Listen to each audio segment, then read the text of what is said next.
So what's going on in Ukraine is, of course, terrible, and I do hope that peace will be brought about as soon as possible. But at the same time, I do realize that this is a really crucial time in history, and especially so because President Zelensky is a former comedian, and this is, as I recognize, the first time ever, I think, in which a comedian, former comedian, is serving as a wartime president, and there's a really significant implications for this because comedy is actually a great implementation of skills that can be used in at a wartime because comedy is about taking an educated look at a really dire situation. If you in a conundrum,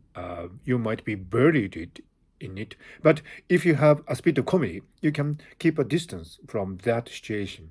You can have a metacognition of the status quo that you are in, and you can make flexible decisions based on a balanced outlook on the world. So that's why I think nations and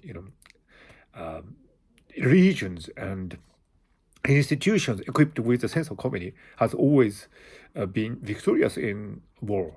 So if that is true, President Zelensky would come victorious through this. Although it does seem that a Russian army is equipped with far greater equipment and resources and so on. Now, of course, history never repeats itself. But if we look for precedents, for example, the British during the Second World War were really famous for their sense of humor. And for example, when the Germans bombed London, many buildings were destroyed. But they came up with this brilliant idea of putting a sign which told open than usual, of which, of course, is factually true. But at the same time, it's a really great show of a sense of humor and resistance and resilience. And, compared to that British attitude, maybe the Germans do not have such a great sense of humor. They were really too focused and too serious and too desperate to have that kind of sense of humor.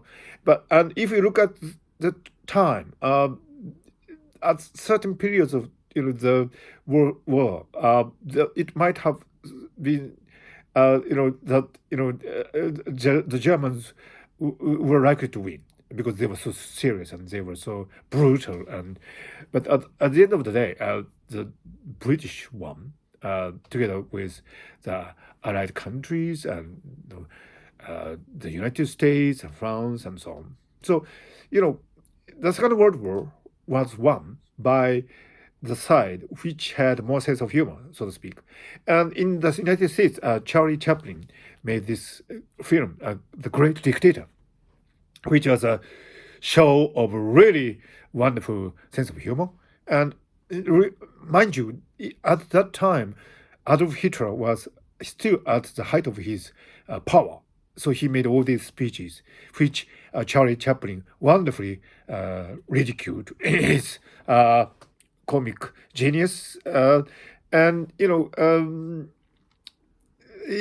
really wonderful anecdote from that time was Adolf Hitler, of course, came to know what Charlie Chaplin was doing in the United States. So apparently, the number of public speeches was very drastically reduced after the appearance of the film, The Great Dictator. So, in a sense, Charlie Chaplin film worked as a deterrent to what Mr. Hitler was up to in terms of public speech at the time. And as you know, the Germans lost and the US won. And so this is a really interesting case where comic sense, a sense of humor, does help, muddling through the really difficult situations in the wartime.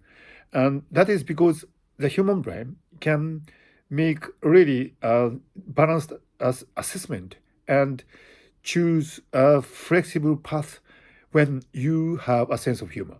So in that sense, it is really great that for Ukraine that Mr. Zelensky has been a comedian, a really serious full-time comedian, and even depicted himself as a president-elect in that comedy. So he, this war for some might appear to be a reality show, which it isn't. I mean, it is a real war, and many casualties are involved, and people's lives damaged. So I do hope this would end as soon as possible. But for the reason I have described here, it is really interesting to see comedian as a wartime president. And my bet is that Mr. Zelensky would come as victorious after this. So if you compare Mr. Zelensky with Mr. Putin, of course, this is a war between former intelligence officer and the comedian, which is equipped with metacognition. Now, intel can be supplied by outside sources, like in the case of Ukraine, maybe the CIA and MI6 are helping Mr. Zelensky. In the case of Mr. Putin, maybe the Russian security forces agents are supplied with intel. But metacognition cannot be supplied so easily. Intel can be surprised, but metacognition cannot be supplied so easily. So my bet is that in this war between Intel and metacognition, wow, that's my mobile phone going maybe anyway. so Intel can be supplied, but metacognition cannot be supplied. So I do think that this war is quite interesting from several viewpoints, and one of them is whether former comedian acting as wartime president can, do things that really a wonderful testimony of the fact that the human brain thrives when it is flexible and have a balanced view of the world, as is represented by the greatest comedians. And I should say that Mr. Zelensky, judging from his, performance as a comic in the drama Servant of the Nation, Servant of the People, would be a really wonderful wartime president, just because he is equipped with that great sense of comedy. So let's see what happens. And of course, I do hope that peace will be brought about as soon as possible, because there's no justification for any war. There's no justification in which you can bomb innocent people with all their, wonderful environment such as Kiev. There's no justification for that.